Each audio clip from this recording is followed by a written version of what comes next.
Hi guys, सो आज हम लोग बात करेंगे प्रेपोजिशन टू की। अब टू इज़ वन प्रेपोजिशन जो मैक्सिमम आपकी गलतियां कराएगा प्रेपोजिशन में। अब अगर मैं बहुत सारे लोगों से पूछता हूँ, बच्चों से पूछता हूँ कि टू का हिंदी मीनिंग क्या होगा, तो या तो से बोलते हैं या को बोलते हैं। लेकिन जब हम टू की बात करेंगे स्पेसिफिकली, जब ये फिल इन द ब्लैंक्स में आता है, एक्स वाई ग्रुप के लिए बहुत इंपॉर्टेंट है, बाकी एनडीए सीडीएस एसएससी के लिए इंपॉर्टेंट है, क्योंकि फिल इन द ब्लैंक्स में आप देखेंगे प्रेपोजिशंस के क्वेश्चंस बढ़ते जा रहे हैं, राइट।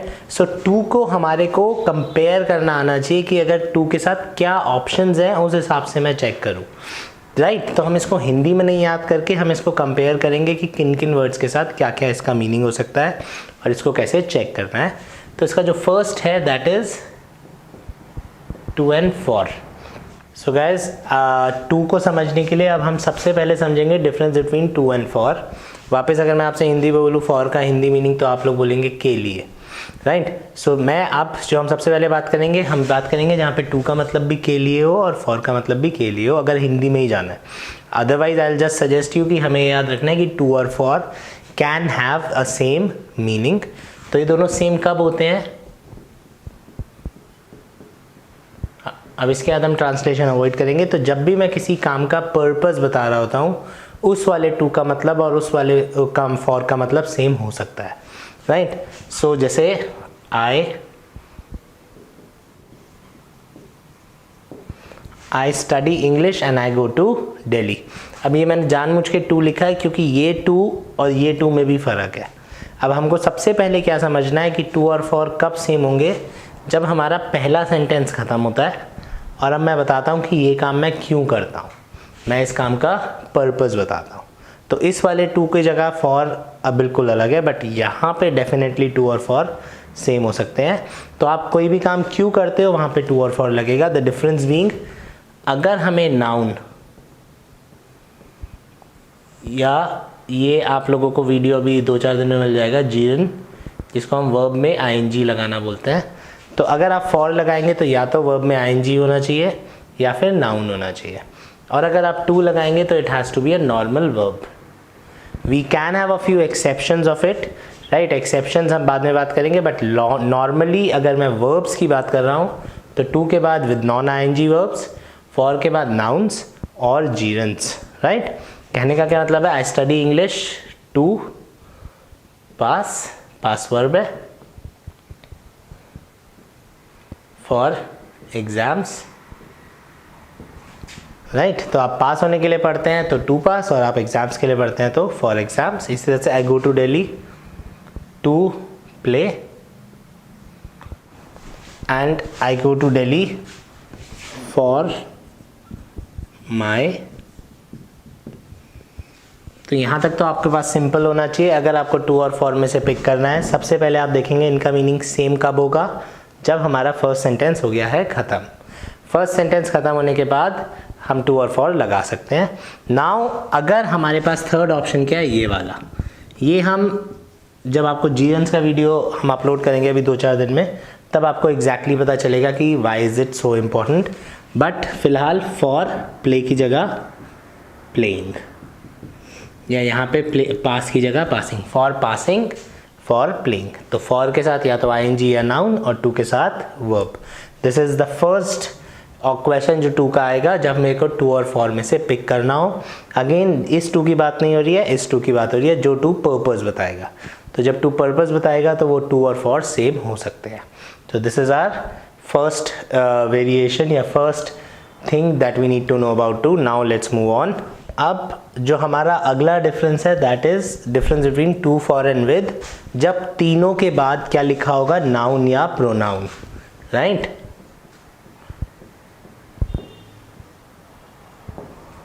अब अगर तीनों के बाद नाउन लिखा है तो पहली चीज़ तो अच्छी आपको एकदम से पता चल जाएगा कि ये सेंटेंस के बीच में आया होगा, ये पर्पस नहीं बता रहा होगा, राइट। तो क्योंकि ये पर्पस नहीं बता रहा है, सेंटेंस के बीच में आया है, तो ये हो सकता है। अब इसको समझने से पहले एक पॉइंट मैं आपको और बताना चाहता हूँ प्रेपोजिशंस का, विच सेज कि हम कहाँ पर प्रेपोजिशन यूज़ नहीं करते। ये स्पॉटिंग एरर्स का बहुत कॉमन क्वेश्चन है। हिंदी के हिसाब से प्रेपोजिशन लग जाता है, इंग्लिश में वो गलत हो जाता है। जैसे अगर मैं आप लोगों से पूछूँ, मैं हर किताब में लिखा होता है कि मैरिड के साथ क्या प्रेपोजिशन लगेगा, to, but problem being married के साथ टू लगेगा ये हर कोई याद करके चला जाता है, बट कैसे लगेगा ये कोई भी याद नहीं करके जाता। तो इसलिए ये आगे चलने से पहले एक बार एक चीज़ हम समझ लेते हैं कि नो प्रेपोजिशन कब होगा। सो नो प्रेपोजिशन का एक चीज़ मेरे को समझना है, नाउन एंड वर्ब रिलेशनशिप। अब होता क्या है कि जैसे फॉर एग्जांपल मैंने आपको पढ़ा दिया कि मैरिड के साथ हमेशा टू आएगा। अब आजकल के पेपर्स में क्या हुआ, examiner has become logical.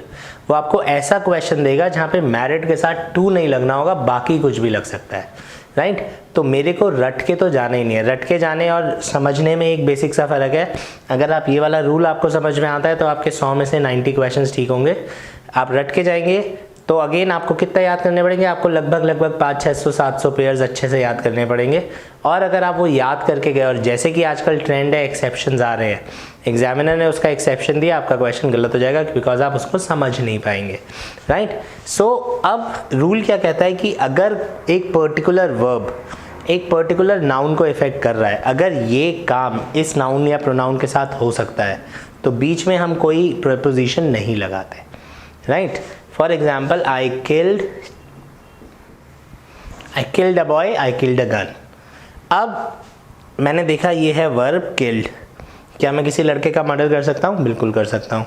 So killed a boy, आप एक लड़के को मार सकते हैं, तो यहाँ पे कोई प्रेपोजिशन नहीं आएगा, नो प्रेपोजिशन। तो ये क्वेश्चन हो गया ठीक। अब मैं बोलता हूँ आई किल्ड अ गन, इसका क्या मतलब हो गया, मैंने बंदूक को मारा। आप बंदूक को नहीं मार सकते, आप बंदूक से मारेंगे, तो यहाँ पे कोई ना कोई प्रेपोजिशन तो आएगा, चाहे वो बाय आए, चाहे वो विद आए, चाहे वो टू आए, चाहे फॉर आए। लेकिन आपको ये पता चल गया कि यहाँ पे प्रेपोजिशन आना ज़रूरी है, यहाँ पे कभी भी प्रेपोजिशन नहीं आ सकता। तो अगर अब क्या होता है, एग्जामिनर एक्स्ट्रा प्रेपोजिशंस लगाता है, जैसे हम लोग रटते हैं कि डिस्कस के साथ अबाउट नहीं आता।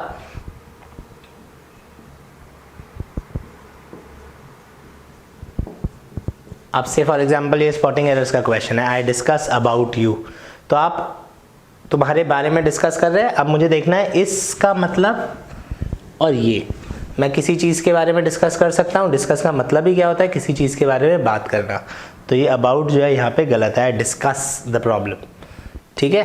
तो आई डिस्कस अबाउट यू नहीं होगा, I discuss you, I discuss the problem, I discuss the situation. Discuss about the situation, discuss about the problem, सब गलत होता जाएगा। वाई? क्योंकि आप इन डिस्कस मतलब ये वाला वर्ब इस नाउन के साथ हो सकता है। तो हमारे को ये थोड़ा सा लॉजिकल जाना पड़ेगा। अगर हम केवल रट के गए तो क्वेश्चन गलत हो जाएगा। अब फॉर एग्जांपल मैं कहता हूँ किल के साथ कोई प्रेपोजिशन नहीं आता, लेकिन ऐसा भी रूल नहीं है, अगर आप लड़के को मार सकते हो तो प्रेपोजिशन नहीं आएगा, बंदूक को नहीं मार सकते तो प्रेपोजिशन आएगा। तो यहाँ पे हमें प्रेपोजिशन चाहिए, यहाँ पे हमें प्रेपोजिशन नहीं चाहिए। और यहाँ पे भी हमें प्रेपोजिशन तब नहीं चाहिए अगर मुझे पता है कि मैं इस लड़के को मारा है। अगर एग्जामिनर आगे लिख देता है आई किल्ड अ बॉय, ठीक है, अब मेरे को मुझे देखना है कि मैंने मक्खी की मदद से लड़के को मारूंगा, लड़के की मदद से मक्खी को मारूंगा। चांसेस है कि मैं मक्खी को मारूंगा तो मेरा यहाँ पे प्रेपोजिशन आना चाहिए, क्यों गलत है, क्योंकि नहीं तो इसका क्या मतलब है, मैंने लड़के को भी मारा और मक्खी को भी मारा, तो यहाँ पे एंड होना चाहिए था। तो this is what we really need to understand कि एक वर्ब नाउन रिलेशनशिप होती है।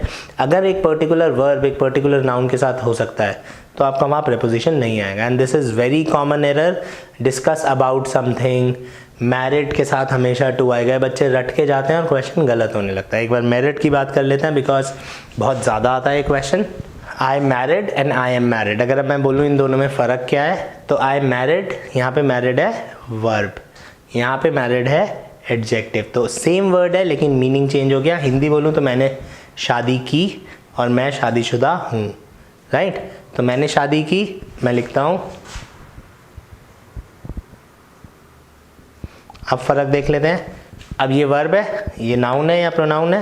क्या मैं किसी से शादी कर सकता हूँ? बिल्कुल कर सकता हूँ। ये हो गया ठीक। तो यहाँ पे टू नहीं आएगा। Why? Because married is used as a verb.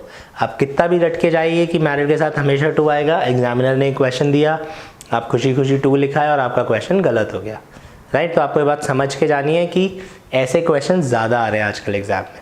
अब यहाँ पे डेफिनेटली ये जो मैरिड का रूल होता है यहाँ पे है, आई एम मैरिड हर, मैं शादीशुदा वो, नहीं हो सकता ना। अब हमें कोई प्रेपोजिशन चाहिए, तो यहाँ पे जो प्रेपोजिशन आता है दैट इज़ टू। तो जो मैरिड के साथ हमेशा टू लगता है वो कब लगता है? जब मैं मैरिड को एडजेक्टिव बनाता हूँ और नाउन के साथ कनेक्ट करता हूँ। अगर मैरिड वर्ब है तो मैं डेफिनेटली किसी से शादी कर सकता हूँ, बिल्कुल, यहाँ पे कोई प्रेपोजिशन नहीं आएगा। आई होप थोड़ा सा क्लियर हुआ होगा कहाँ पे प्रेपोजिशन नहीं आएगा। ये क्यों ज़रूरी है? क्योंकि अब हम जहाँ बात कर रहे हैं हम वर्ब और नाउन की रिलेशनशिप की ही बात करेंगे। सो अब टू और फॉर और विद में अगर डिफरेंस की बात करूँ तो अगर तीनों में वर्ब के बाद नाउन लगा है तो टू बात करेगा सम सॉर्ट ऑफ एक्सचेंज की, एक जने से दूसरे जने के पास वो चीज़ गई या दोनों ने आपस में अदला बदली करी। फॉर बात करेगा उसके फ़ायदे की, और विद बात करेगा टुगेदर, या इसको मैं प्लस भी बोल सकता हूँ, राइट। सो दो सेंटेंसेस तो हमारे पास हैं, I married her and I am married to her. अब मैं दो सेंटेंस और लिख लेता हूँ। अब तीसरा सेंटेंस है आई मैरिड मनी। तो आई मैरिड मनी का क्या मतलब हो गया? मैंने पैसे से शादी की है। आई थिंक नहीं हो सकता, राइट। तो मे बी अगर आप दहेज के लिए शादी कर रहे हो, प्यार के लिए शादी कर रहे हो, इंडिया में तो मम्मी पापा के लिए भी शादी होती है, मम्मी पापा के लिए शादी कर रहे हो मम्मी का ख्याल रखने के लिए, तो all that is I married for money, right. अगर आप टू लिख दोगे तो वैसे ही गलत है क्योंकि ये वर्ब है। कुछ नहीं लिखोगे तो इसका क्या मतलब है? मैंने पैसे से शादी की, मैंने प्यार से शादी की। आप पैसे और प्यार से शादी नहीं करोगे, पैसे और प्यार के लिए, कुछ पाने के लिए, किसी चीज़ के फ़ायदे के लिए शादी करोगे, तो इसलिए यहाँ पे आया फॉर। तो आई मैरिड फॉर मनी। अब अगर मैं लिखता हूँ एग्जामिनर है आई मैरिड माई ब्रदर, तो अब मैं इसका क्या मतलब है? मैंने अपने भाई से शादी की। तो भाई से तो शादी आप कर नहीं सकते, भाई के लिए शायद कर सकते हो, लेकिन जैसे ही मैं विद लगाता हूँ इसका क्या मतलब हो जाता है? टुगेदर। मतलब आपकी और आपके भाई की शादी एक साथ हुई, मतलब उस दिन दो शादियाँ हुई, एक शादी आपकी हुई और एक शादी आपके भाई की। तो I married with my brother का क्या मतलब हुआ? मैंने अपने भाई के, मेरी शादी मेरे भाई के साथ हुई थी। और इसका क्या मतलब? मैंने किसी से शादी की थी। तो जो हम से की बात करते हैं उस ज़रूरी नहीं है टू आए। सो आई मैरिड हर, कोई प्रेपोजिशन नहीं है। मैरिड टू हर, एम लगा, वॉज लगता तो टू लगेगा। I married for money, for love, for this, for that, तो किसी चीज़ के फ़ायदे के लिए। And I married with my brother, तो I married with my brother is भाई के साथ आपकी शादी हुई थी, भाई से आपकी शादी नहीं हुई, राइट। एक और वर्ड इसमें देख लेते हैं फिर आगे चलेंगे। अगेन मैं हमेशा ये चैट वर्ड देता हूँ TTYL, तो आप में से जितने लोगों के गर्लफ्रेंड्स बॉयफ्रेंड्स हैं डेफिनेटली जब आप चैटिंग करते होंगे व्हाट्सएप पे तो TTYL लिखते होंगे, तो नहीं लिखते हैं तो आगे से लिखना शुरू कर देना। तो TTYL का मतलब होता है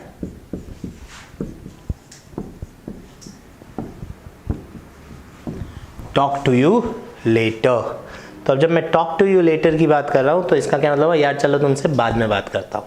तो यहाँ पे टू क्यों आया? टॉक के साथ टू क्यों आया? क्यों आया? क्योंकि हम अदला बदली की बात कर रहे हैं। अगर मैं आपसे कुछ बात कर रहा हूँ, आप मुझसे बात कर रहे हैं, या फॉर एग्जांपल अभी मैं कहता हूँ मैं आप लोगों से बात कर रहा हूँ, तो I am talking to you because मेरी तरफ से मैसेज आपकी तरफ जा रहा है। So there is this exchange in message, that is why talk के साथ we normally say to. But अब क्या है, एग्जामिनर क्या करेगा? बुक्स में लिखा होगा कि टॉक के साथ हमेशा टू आता है, एग्जामिनर सेंटेंस का मीनिंग चेंज कर देगा और बाकी दोनों भी आ जाएंगे। तो आइडियली जब तक मुझे हिंट नहीं मिली है टॉक के साथ टू आएगा। लेकिन एक बार समझने की कोशिश करते हैं। अगर मैं टॉक फॉर यू बोलता हूँ तो फॉर का क्या मतलब हुआ? अब मैं तुमसे बात नहीं कर रहा हूँ, तो फॉर का मतलब क्या हुआ? फ़ायदा। तो फॉर एग्जांपल आप में से जितने लोगों को अपने पापा से डर लगता है और आपको से फॉर एग्जांपल 10,000 रुपये चाहिए, अब आपको डर लग रहा है पापा से मांगूँ कैसे, तो आप क्या करेंगे? आप अपनी मम्मी को बोलेंगे, ठीक है मम्मी दिला दो यार, मम्मी पापा से बोलो 5,000 रुपये दे दें, 1,000 रुपये दे दें, 500 रुपये दे दें, and then your mom will talk for you. अब क्या है, आपकी मम्मी आपके पापा से जो बात कर रही है वो आपके फ़ायदे के लिए कर रही है।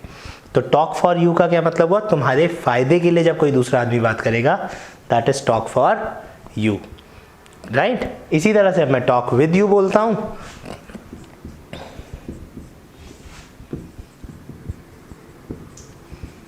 टॉक विद यू बोलता हूँ तो इसका क्या मीनिंग है? तुम्हारे साथ बात कर रहा हूँ, तुम्हारे साथ इन द सेंस, अगेन से स्कूल का एग्जांपल ले लेते हैं। टीचर ने आपको देखा, आप बात कर रहे थे अपने दोस्त के साथ, टीचर ने आपको 2 थप्पड़ मारे, बैठा दिया, आप फिर बात कर रहे हो अपने दोस्त के साथ, टीचर ने कहा जाओ प्रिंसिपल के पास जाओ।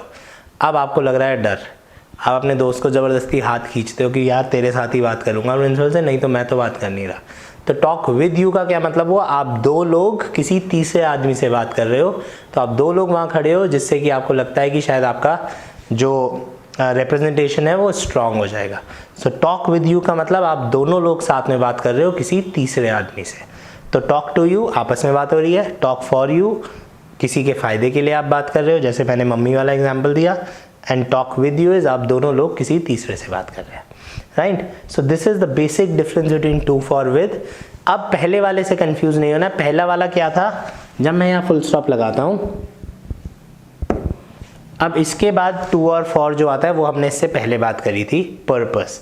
तो मुझसे क्यों बात करते हो, मेरे लिए क्यों बात करते हो, या मेरे साथ क्यों बात करते हो। इसके आगे टू और फॉर आएगा तो पहला वाला पॉइंटर है, सेंटेंस के बीच में लगेगा तो दूसरा वाला पॉइंटर है। आई होप क्लियर हो गया होगा। थोड़ा सा डिफिकल्ट है, बहुत इंपॉर्टेंट है। कुछ भी डाउट हो आप लोग मेरे को कमेंट्स में बता दीजिएगा। थोड़े से भी ज़्यादा कमेंट, ज़्यादा डाउट्स लग रहे हैं तो हम इसका एक और सिंप्लीफाइड वर्जन या कुछ क्वेश्चंस आपको करा देंगे एक वीडियो में। So guys let's move on to the third thing. जब मेरे को टू और विद में से डिफ्रेंसिएशन करना है, अब वर्ब्स और नाउन्स का हम कर चुके हैं। एक बहुत ही स्पेसिफिक रूल है, ये अगर आप याद रखोगे तो बहुत आसान हो जाएगा हमारे लिए, बट ये हमें याद ही रखना पड़ेगा। नाउ इट इज़, जब एक क्वालिटी और एक नाउन को कनेक्ट किया जाएगा और आपके पास टू और विद का ऑप्शन होगा और आपको इन दोनों में से एक को पिक करना है, तो हिंदी मीनिंग दोनों का सेम हो जाएगा, साथ या से, वॉट जिस भी तरह से आप हिंदी में यूज़ करना चाहते हैं। बट जब है ना connect an adjective and a noun, तो टू और विद ऑलमोस्ट सेम हो सकते हैं। अब फॉर एग्जांपल, अब ये मैं इसलिए लिख रहा हूँ क्योंकि ये अभी XY में आया हुआ भी क्वेश्चन है, प्लस ये सबका ठीक भी होता है। तो अगर मैं हैप्पी लिख रहा हूँ तो हैप्पी के साथ क्या आना चाहिए, विद या टू। तो जितने लोगों ने, अभी फॉर का ऑप्शन नहीं है, फॉर होता तो बिल्कुल ठीक होता, तुम्हारे लिए खुश हूँ, बट विद इज तुम्हारे काम से खुश हूँ। एंड काइंड के साथ क्या आना चाहिए, टू। तो जितने लोगों को यही आंसर लग रहा था, गुड। अब यहाँ तक तो कोई प्रॉब्लम नहीं है। अब हमें समझना क्या है कि ऐसा होता क्यों है। जब दोनों सेंटेंसेस सेम है, एक एडजेक्टिव है, नाउन है, तो एक में विद और एक में टू क्यों लगेगा। सो ये आपको बस बेसिकली आपको याद रखना है कि अगर एडजेक्टिव और नाउन के बीच में फिल इन द ब्लैंक है और आपको टू और विद दिया, तो आपको ये लॉजिक याद आ जाना चाहिए। Now the logic is, if my adjective talks about emotions और फीलिंग्स, तो अगर मेरा जो एडजेक्टिव है वो इमोशन और फीलिंग की बात करेगा तो टू और विद में से मैं विद लगाऊंगा, और अगर मेरा एडजेक्टिव एक्शंस की बात करेगा तो मैं टू लगाऊंगा। अगर इसको समझाना है एक डिटेल में हम बात करें कि अगर वो आपके काम से खुश है, अगर आपके पापा आपके काम से खुश हैं, बहुत सारों के पापा बच्चे बोलते हैं कि सर खुश तो होते हैं बट कभी तारीफ़ नहीं करते, राइट। तो your dad is happy with you. अब वो तारीफ़ कर रहे हैं नहीं कर रहे हैं वो उनकी मतलब उनकी मर्ज़ी है, बट वो आपके काम से तो खुश है ना, he is happy with you. तो ये उनकी फीलिंग है। जब आप 90% ले आओगे, जब आप अपने एग्ज़ाम में निकल जाओगे तो आपके पापा को बहुत खुशी होगी। एंड काइंड टू यू में क्या हुआ, काइंड इज़ दयालु। तो कोई आपके लिए कैसे दयालु होगा, कोई आपकी तरफ कैसे वो होगा, ये मुझे कब पता चलेगा, जब वो मेरी मदद करेगा। जब अचानक से आपके पापा, आपके 99% मार्क्स है, आपके पापा ने जेब से 2000 रुपये निकाल के आपको कहा लो बेटा जाओ पार्टी कर लो, तो क्या हो जाएगा, आपके पापा क्या हो गए, आपकी तरफ काइंड हो गए। तो काइंड में मुझे एक्शन करना पड़ेगा, तभी मुझे पता चलेगा कि वो दयालु है। जब तक वो एक्शन नहीं करेगा नहीं पता चलेगा। तो this is the basic difference. जितने भी एडजेक्टिव एक्शंस बताएंगे उन सब जगह टू लगेगा, जितने भी एडजेक्टिव इमोशंस बताएंगे उनके साथ विद लगेगा, अगर आपको टू और विद में डिफ्रेंशिएट करना है। दो वर्ड्स और लिख लेते हैं। पहला वर्ड है एंग्री। अब अगर आप पे मुझे गुस्सा आ रहा है तो भी मैं आपको बोलूँ नहीं बोलूँ, चिल्लाऊँ नहीं चिल्लाऊँ, मेरी मर्जी है। तो anger is more of an emotion कि मुझे बहुत गुस्सा आ रहा है, राइट। सो एंग्री के साथ क्या लगेगा, because it's an emotion, angry with you. मेरा जब मैं रूड पे मूव कर जाऊंगा तो rude is not an emotion. Rude क्या है, बदतमीजी करना। जब मैं आपको डांटूंगा, मे बी गाली दूंगा, ऑल दैट इज़ रूडनेस। तो कोई आदमी रूड है वो कैसे पता चलेगा, जब वो बोलेगा, जब वो मुझसे गंदी तरह से बात करेगा, तो ये एक्शन हो गया। तो रूड टू यू। तो जब भी ये रूल आएगा, अगर आपको इस एडजेक्टिव का मीनिंग पता है तो ये क्वेश्चन आराम से सॉल्व हो जाएगा। नहीं पता है तो फालतू रिस्क मत लेना, इस क्वेश्चन को छोड़ देना।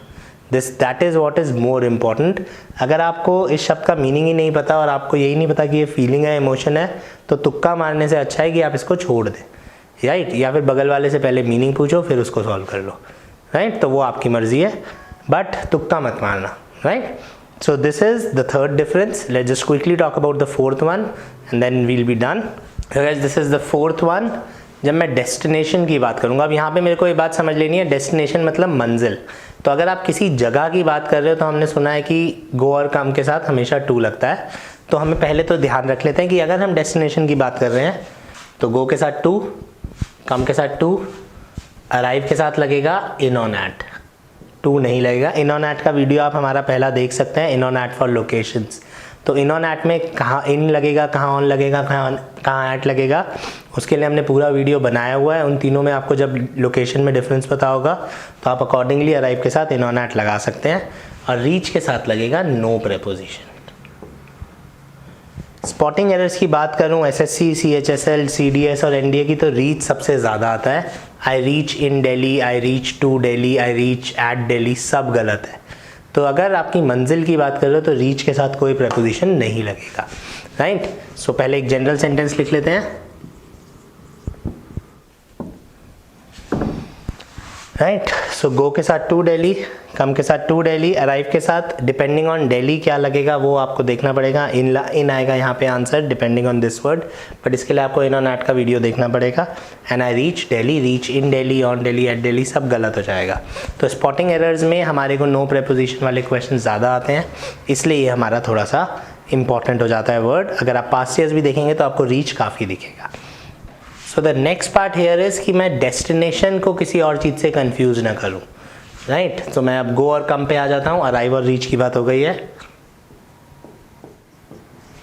अब पहले वाला जो सेंटेंस है, आई गो डैश पार्क, यहाँ पे पार्क एक डेस्टिनेशन है, जगह है, तो हमारे को ये वाला रूल लगाना है, आई गो टू पार्क. जैसे ही मैं मॉर्निंग वॉक लिखता हूँ तो मेरा सेंटेंस यहाँ ख़त्म हुआ. आप जाते हो, आप कहीं भी जाते हो, आप पार्क में जाते हो, आप जाते हो, आप किस लिए जा रहे हो, पर्पस. तो ये हमारा वीडियो के स्टार्टिंग में जो एक्सप्लेनेशन था वो वाला रूल हो गया. अब मॉर्निंग वॉक नाउन है तो मैं यहाँ लगाऊंगा फॉर. अगर यहाँ पे मैं वर्ब लिख देता तो मैं लगाता टू, समथिंग लाइक दिस. तो ये हमारा फर्स्ट रूल हो गया. तो ये डेस्टिनेशन नहीं है तो ये वाला रूल नहीं लगेगा. This rule is only and only for destination. So go और कम के साथ हमेशा टू लगेगा if you are talking about destination.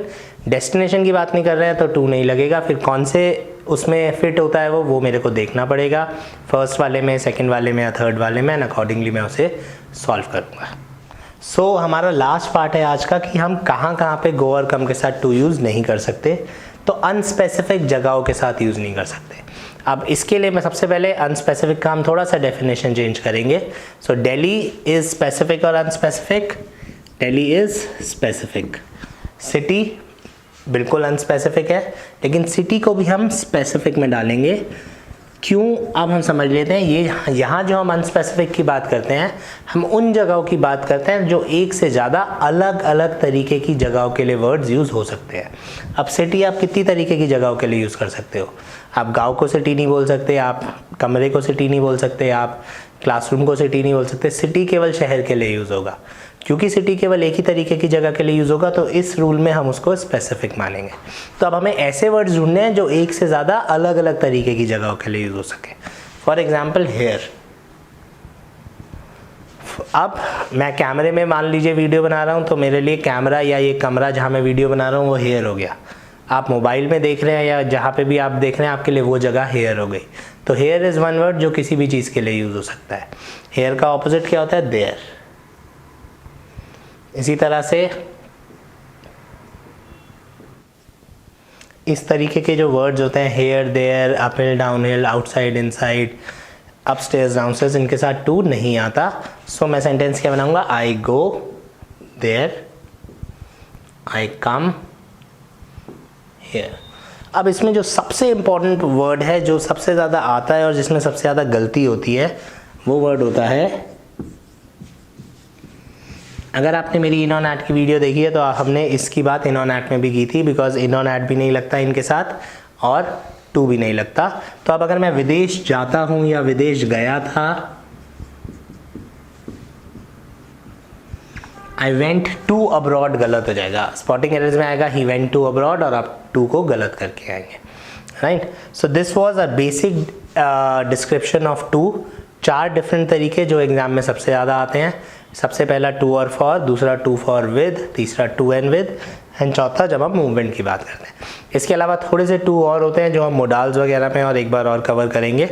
But for the time being अगर आपको यहाँ तक कोई भी डाउट है तो I would like you guys to comment so that we can make one more video, या मैं आपके डाउट्स या क्वेरीज सॉल्व करने की कोशिश करूँगा।